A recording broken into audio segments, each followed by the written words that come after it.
இன்றைய முக்கிய செய்திகள். மண்ணாடிப்பட்டு தொகுதி ராஜாங்குளம் பகுதியில் எதிர்பாராத விதமாக உயிரிழந்த நபரின் குடும்பத்திற்கு 10 லட்சம் ரூபாய்க்கான காசோலையை உள்துறை அமைச்சர் நமச்சிவாயம் வழங்கினார். மண்ணாடிப்பட்டு தொகுதியில் உள்ள ராஜாங்குளத்தை சேர்ந்த ஆறுமுகத்தின் மகன் அரவிந்த் அண்மையில் எதிர்பாராத விதமாக மின்சாரம் தாக்கப்பட்டு நிகழ்ந்த விபத்தில் உயிரிழந்தார். இதையடுத்து மத்திய அரசின் ஆதி திராவிட மக்களுக்கு வழங்கப்படும் நிவாரண திட்டத்தின் கீழ் அவரது குடும்பத்துக்கு ரூபாய் 10 லட்சத்திற்கான நிதியினை தொகுதி சட்டமன்ற உறுப்பினரும் உள்துறை அமைச்சருமான நமச்சிவாயம் முயற்சியின் மூலம் பெறப்பட்ட ரூபாய் 10 லட்சத்தை அவரது குடும்பத்தாரிடம் வழங்கினார். நிகழ்ச்சியில் பாஜக பிரமுகர்கள், ஊர் பொதுமக்கள் கலந்து கொண்டார்கள்.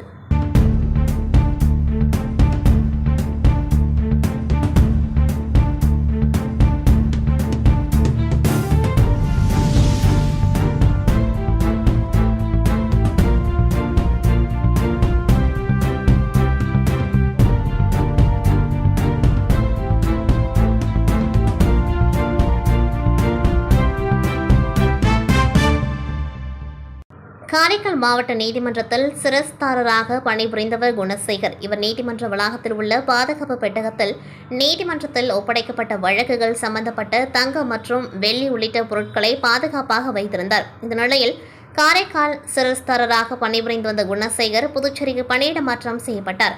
புதுச்சேரிக்கு பணியிட மாற்றம் செய்யப்பட்ட குணசேகர் காரைக்காலில் சிரஸ்தாரராக நியமிக்கப்பட்டவரிடம் பொருட்களின் விவரங்களை ஒப்படைக்காமல் புதுச்சேரிக்கு சென்ற குணசேகர் காரைக்கால் மாவட்ட நீதிபதி பலமுறை வலியுறுத்தியும் பொருட்கள் விவரங்களை ஒப்படைக்கவில்லை.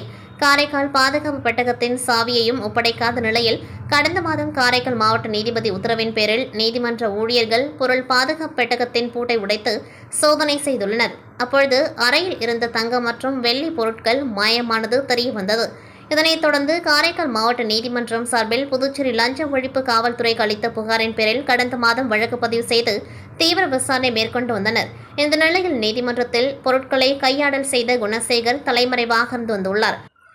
இந்நிலையில் அவரை தனிப்படை அமைத்து தேடி வந்தனர். இதனையடுத்து இன்று புதுச்சேரியில் அவரது வீட்டின் குணசேகரனை லஞ்ச ஒழிப்பு காவல்துறை போலீசார் கைது செய்து காரைக்கால் நீதிமன்றத்தில் ஆஜர்படுத்தி காரைக்கால் கிளை சிறையில் அடைத்தனர். புதுச்சேரி உப்பளம் தொகுதிக்குட்பட்ட நேதாஜி நகர் பகுதியை சார்ந்த ஜேஆர் நகரில் ரூபாய் 5.46 லட்சம் செலவில் சாலை அமைக்கும் பணிக்கான பூமி பூஜையினை சட்டமன்ற உறுப்பினர் அனிபால் கனடி அவர்கள் துவக்கி வைத்தார். அவருடன் பொதுப்பணித்துறை துணை செயற்பொறியாளர் யுவராஜ் அவர்கள், கண்காணிப்பாளர் ரவிச்சந்திரன், இன்ஸ்பெக்டர் தனசேகரன், திமுக தொகுதி செயலாளர் சக்திவேல், அவைத்தலைவர் ஹரிகிருஷ்ணன், மூத்த உறுப்பினர் ரவி, ஆதி திராவிடர் துணை அமைப்பாளர் தங்கவேல், கிளை செயலாளர் ராஜு, கிளை கழக செயலாளர்கள் காந்தி, சக்திவேல், விநாயகமூர்த்தி, நாராயணன் மற்றும் பொதுமக்கள் கலந்து கொண்டார்கள். பூமி பூஜையினை நிறைவு செய்த சட்டமன்ற உறுப்பினர் அவர்கள் சாலை அமைக்கும் பணியினை விரைந்து முடித்து தர வேண்டும் என்றும், கழிவுநீர் வாய்க்கால் மற்றும் சைடு வாய்க்கால் அனைத்தையும் சாலை அமைத்து முடித்ததும் முழுமையாக எல்லா பணிகளையும் சிறப்பாக செய்து தர வேண்டும் என்று கேட்டுக்கொண்டார்.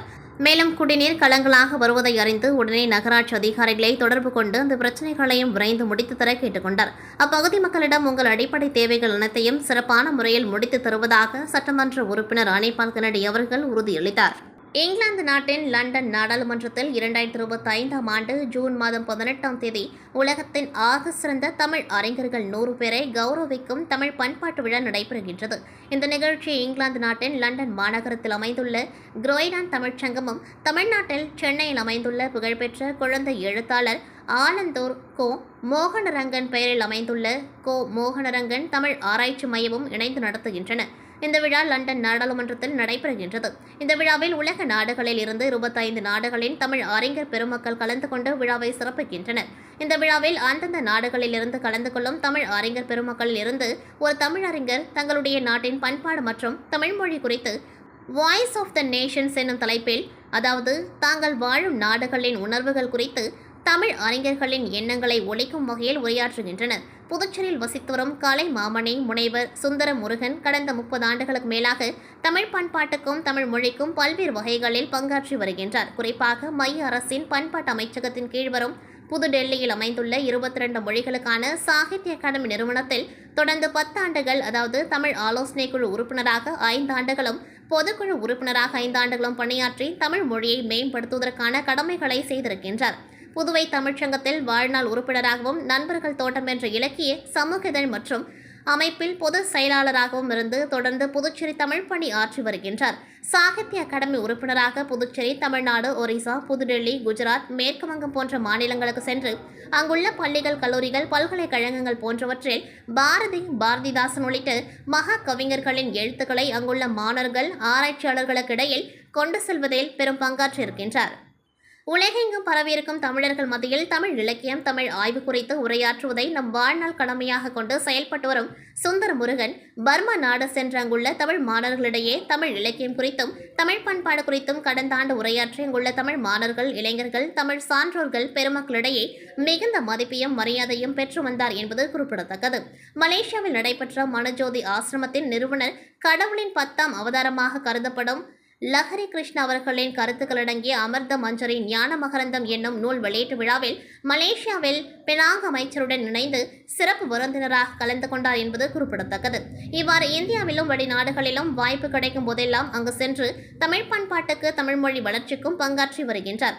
இத்தகைய புகழும் பெருமையும் கொண்டுள்ள முனைவர் சுந்தர முருகனுக்கு லண்டன் நாடாளுமன்றத்தில் புதுச்சேரி இந்திய பண்பாடு குறித்தும் தமிழ் மொழி குறித்தும் உரையாற்றுவதற்கு லண்டன் தமிழ்ச்சங்கமும் தமிழ்நாட்டின் ஆலந்தூர் மோகனரங்கன் தமிழ் ஆராய்ச்சி மையம் இணைந்து வாய்ப்பளித்திருப்பது புதுச்சேரி தமிழர்களுக்கெல்லாம் ஒரு சிறப்பு பெருமை என்பதும் இங்கே குறிப்பிடத்தக்கது. இந்த செய்தியை அறிந்த புதுச்சேரி முதலமைச்சர் அவர்கள் முனைவர் சுந்தர முருகன் அவர்களை வாழ்த்தி, அவர் லண்டன் நாடாளுமன்றத்தில் புதுச்சேரி தமிழ் மக்களின் குரலை புதுச்சேரி அரசு சார்பில் ஒலிக்க வைப்பதற்கு அவருக்கு என்ன உதவிகள் வேண்டுமோ அவை செய்யப்படும் என தெரிவித்துள்ளார்.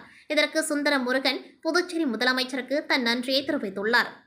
இந்தியாவை 200 ஆண்டுகளுக்கு மேலாக ஆட்சி செய்து தம் பண்பாட்டினை இந்திய நாட்டில் விதைத்து சென்றுள்ள இங்கிலாந்து நாட்டினரின் நாடாளுமன்றத்தில் நாம் விடுதலை பெற்று 75 ஆண்டுகளுக்கு பின் புதுச்சேரியிலிருந்து ஒரு தமிழன் நம்மை ஆட்சி செய்த நாட்டின் நாடாளுமன்றத்தில் நம்முடைய இந்திய பண்பாட்டையும், தமிழ் பண்பாட்டையும், தமிழ் மொழியையும் பெருமைப்படுத்தி பேச வாய்ப்பு பெற்றிருக்கிற கலைமாமணி முனைவர் சுந்தர முருகன் அவர்களை வாழ்த்துவோம். இந்திய மக்களின் எண்ணங்களை, புதுச்சேரி மக்களின் உணர்வுகளை, நம்முடைய அறம் சார்ந்த பண்பாடுகளை உலக நாடுகளிலிருந்து கலந்து கொண்டிருக்கின்ற அத்தனை தமிழ் அறிஞர்கள் பெருமக்களிடையே வெளிப்படுத்தி நம்முடைய நாட்டின் குரல் உலகெங்கும் ஒலிக்க செய்யவிருக்கும் கலைமாமணி முனைவர் சுந்தர முருகனை பாராட்டுவோம், வாழ்த்துவோம், போற்றுவோம். அவர் லண்டன் சென்று வர தமிழர்களும், தமிழர்கள் மீது தீரா காதலும் அன்பும் மற்றும் கொண்டுள்ள தமிழ் சான்றோர் பெருமக்கள், தமிழ் விரும்பிகள், தமிழ் அமைப்புகள் கலைமாமணி முனைவர் சுந்தர முருகன் அவர்களுக்கு வேண்டிய உதவிகள் செய்வோம். அதன் மூலம் ஆதித்தமிழை வள்ளுவன், கம்பன், இளங்கோ, ஔவை, ஆண்டாள், காரைக்கால் அம்மையார், மகாகவி பாரதி, புரட்சி கவிஞர் பாரதிதாசன் போன்றோர் போற்றிய செம்மொழி தமிழை உலகறிய செய்வோம். புதுச்சேரி காமராஜர் சாலையில் உள்ள வணிக வளாகத்தில் 3வது மாடியில் தனியார் சாஃப்ட்வேர் நிறுவனம் செயல்பட்டு வருகின்றது. இங்கு மின்கசிவு காரணமாக டியூப் லைட் வெடித்து தீ விபத்து ஏற்பட்டதில் தீ மலமளவென மின் வயர்கள் மூலம் பல்வேறு இடங்களுக்கு பரவிய நிலையில் அங்கு பணிபுரிந்த 20க்கும் மேற்பட்ட ஊழியர்கள் அலறி அடித்துக்கொண்டு வெளியே ஓடி வந்தனர். மேலும் தீ விபத்து குறித்து அருகில் இருந்தவர்கள் தீயணைப்புத்துறைக்கு தகவல் தெரிவித்ததன் பேரில் சம்பவ இடத்திற்கு வந்த தீயணைப்புத்துறையினர் தண்ணீரை பீச்சடித்து தீயை கட்டுக்குள் கொண்டு வந்தனர். இந்த தீ விபத்தில் ஏசி மற்றும் கம்ப்யூட்டர் உட்பட பல லட்சம் மதிப்பிலான பொருட்கள் சேதமடைந்தது. தீ விபத்து ஏற்பட்ட சாஃப்ட்வேர் நிறுவனம் செயல்படும் வணிக வளாக கட்டிடத்தில் தனியார் வங்கி மற்றும் மேலும் 2 சாஃப்ட்வேர் நிறுவனங்கள் செயல்பட்டு வருவதால் தீயணைப்புத்துறையினர் விரைவாக செயல்பட்டு தீயை கட்டுக்குள் கொண்டு வந்ததால் பெரும் பொருட்சேதம் மற்றும் அசம்பாவிதங்கள் தவிர்க்கப்பட்டது. தீ விபத்து காரணமாக முக்கிய சாலையான காமராஜர் சாலையில் சுமார் 2 மணி நேரத்திற்கு மேலாக போக்குவரத்து பெரிதும் பாதிக்கப்பட்டது. தீ விபத்து ஏற்பட்டதன் காரணம் குறித்து தீயணைப்புத்துறையினர் மற்றும் தன்வந்திரி நகர் போலீசார் மேலும் விசாரணை மேற்கொண்டு வருகின்றனர்.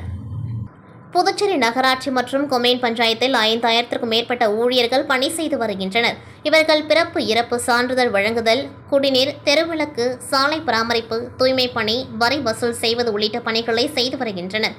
இந்த நிலையில் நகராட்சி மற்றும் கொம்யூன் பஞ்சாயத்து ஊழியர்களுக்கு மத்திய அரசு அறிவித்த 7வது ஊதியக்குழு பரிந்துரைப்படி நிலுவையில் உள்ள 33 மாதங்களுக்கான தொகையை வழங்க வேண்டும். ஓய்வு பெற்ற ஊழியர்களுக்கு அரசு நேரடியாக ஓய்வூதியம் மற்றும் நிலுவைத் தொகைகளை வழங்க வேண்டும். நீண்ட காலமாக பணியாற்றி வரும் தினக்கூலி ஊழியர்களை பணி நிரந்தரம் செய்ய வேண்டும் உள்ளிட்ட பல்வேறு கோரிக்கைகளை வலியுறுத்தி 200க்கும் மேற்பட்ட நகராட்சி மற்றும் கொம்யூன் பஞ்சாயத்து ஊழியர்கள் உள்ளாட்சித்துறை தலைமை அலுவலகம் முன்பு ஒருநாள் விடுபெடுத்து அரசுக்கு எதிராக கண்டன ஆர்ப்பாட்டத்தில் ஈடுபட்டனர். மேலும் கோரிக்கைகளை நிறைவேற்றவில்லை என்றால் அரசுக்கு எதிராக பல்வேறு போராட்டங்களில் ஈடுபட உள்ளதாக ஊழியர்கள் தெரிவித்துள்ளனர். பாவேந்தர் டூர் ஆபரேட்டர் மற்றும் ஓட்டுநர்கள் சங்கம் சார்பில் நடைபெற்ற மாநில அளவிலான ஒருங்கிணைப்பு கூட்டம் கம்பன் கலையரங்கத்தில் நடைபெற்றது. இதில் 100க்கும் மேற்பட்ட சுற்றுலா ஒருங்கிணைப்பாளர்கள் மற்றும் அதன் உரிமையாளர்கள், ஓட்டுநர்கள் கலந்து கொண்டார்கள்.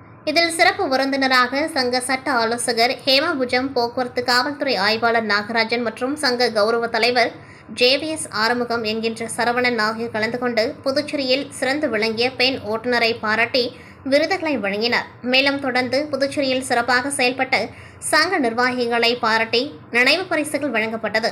தொடர்ந்து இந்த கூட்டத்தில் சங்கத்தின் அடுத்த கட்ட நடவடிக்கைகள் மற்றும் சங்க வளர்ச்சி குறித்தும் விரிவாக ஆலோசனை செய்யப்பட்டதுடன் மற்றும் சுற்றுலாவிற்கு செல்லும் பொழுது வாகனங்கள் பல்வேறு மாநிலங்களில் பழுது உள்ளிட்ட பல்வேறு இடையூறுகள் சிக்கும் பொழுது அதனை எதிர்கொள்ள அங்குள்ள நிர்வாகிகளை எவ்வாறு ஒருங்கிணைத்து அதனை சரி செய்து பிரச்சினைகளுக்கான நிரந்தர தீர்வு காண்பது என்பது குறித்து புதிய யுக்திகள் குறித்து ஆலோசனைகள் செய்யப்பட்டது. மேலும் அனைத்து மாநில சுற்றுலா ஒருங்கிணைப்பாளர்கள், வாகன உரிமையாளர்கள், ஓட்டுநர்கள் அனைவரையும் ஒருங்கிணைத்து சங்க நிர்வாகிகளின் பாதுகாப்பை எவ்வாறு உறுதி செய்வது என்பது குறித்து ஆலோசனை செய்யப்பட்டது. இந்த கூட்டத்திற்கு சங்க தலைவரும் எல்லோ கார்ஸ் மற்றும் டிராவல்ஸ் உரிமையாளர் சங்கர் மற்றும் பேர்ட் டிராவல்ஸ் உரிமையாளரும் சங்க செயலாளருமான சதீஷ் மற்றும் சங்க கௌரவ தலைவர் சதீஷ்குமார், சங்க துணைத் தலைவர் அனுராக், சங்க ஒருங்கிணைப்பாளர் கார்த்திகேயன், சங்க இணை செயலாளர் தாண்டவராயன், சங்க இணை செயலாளர் ஆனந்தன், பொருளாளர் வடிவழகன், துணை பொருளாளர் தணிகாச்சலம், துணை ஒருங்கிணைப்பாளர் வெங்கடேசன்,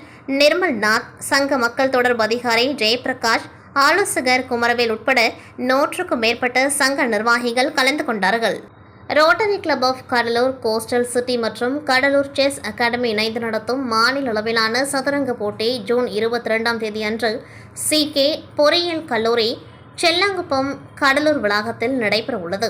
இப்போட்டியில் பள்ளி, கல்லூரி மாணவ மாணவிகள் மற்றும் பெரியவர்கள் என அனைவரும் பங்கேற்கலாம். முதல் பரிசாக செஸ் கிளாக் மொத்தம் ரூபாய் 25,000 பரிசுத் தொகை மற்றும் 110க்கும் மேற்பட்ட வெற்றி பரிசுகள் வழங்கப்படுகின்றன. பங்கேற்பாளர்கள் அனைவரும் சான்றிதழ் மற்றும் பதக்கங்கள் வழங்கப்படும். போட்டியை புதுச்சேரி முதலமைச்சர் ரங்கசாமி அவர்கள் துவக்கி வைக்கின்றார். இந்த போட்டிக்கான பதிவு செய்யும் நாளை ஜூன் 21ஆம் தேதி வரை நீட்டிக்கப்பட்டுள்ளது. பதிவு செய்துள்ள மாவட்டங்கள் கடலூர், விழுப்புரம், கள்ளக்குறிச்சி, திருவண்ணாமலை, அரியலூர், தஞ்சாவூர், செங்கல்பட்டு, மயிலாடுதுறை, நாகப்பட்டினம், காஞ்சிபுரம், வேலூர், கிருஷ்ணகிரி, தர்மபுரி ஆகிய மாவட்டங்களிலிருந்து பதிவு செய்யப்பட்டுள்ளனர். மேலும் இப்போட்டியில் 700க்கும் மேற்பட்ட வீரர்கள் பங்கேற்பார்கள் என்று எதிர்பார்க்கப்படுகின்றது. புதுச்சேரி மாநிலம் காரைக்கால் மாவட்டத்தில் உள்ள சுகாதாரத்துறை ஊழியர்களுக்கு 7வது ஊதியக்குழு பரிந்துரைத்த நிலுவைத் தொகையை வழங்கவும், சுகாதாரத்துறை ஊழியர்கள் பற்றாக்குறையை போக்க அனைத்து பிரிவு காலி பணியிடங்களை நிரப்ப வேண்டும் உள்ளிட்ட பல்வேறு கோரிக்கைகளை வலியுறுத்தி காரைக்கால் மாவட்ட சுகாதாரத்துறை ஊழியர் சங்கம் சார்பாக காரைக்கால் நேருநகர் நலவழித்துறை அலுவலக வயலில் இன்று மாலை புதுச்சேரி அரசுக்கு எதிராக கவன ஈர்ப்பு கண்டன ஆர்ப்பாட்டத்தில் ஈடுபட்டனர். இந்த கண்டன ஆர்ப்பாட்டத்தில் 100க்கும் மேற்பட்ட சுகாதார ஊழியர்கள் கலந்து கொண்டு தங்களது கோரிக்கைகளை வலியுறுத்தி புதுச்சேரி அரசுக்கு எதிராக கண்டன கோஷங்கள் எழுப்பி கண்டன ஆர்ப்பாட்டத்தில் ஈடுபட்டனர். இத்துடன் செய்திகள் நிறைவடைகின்றது. நன்றி, வணக்கம்.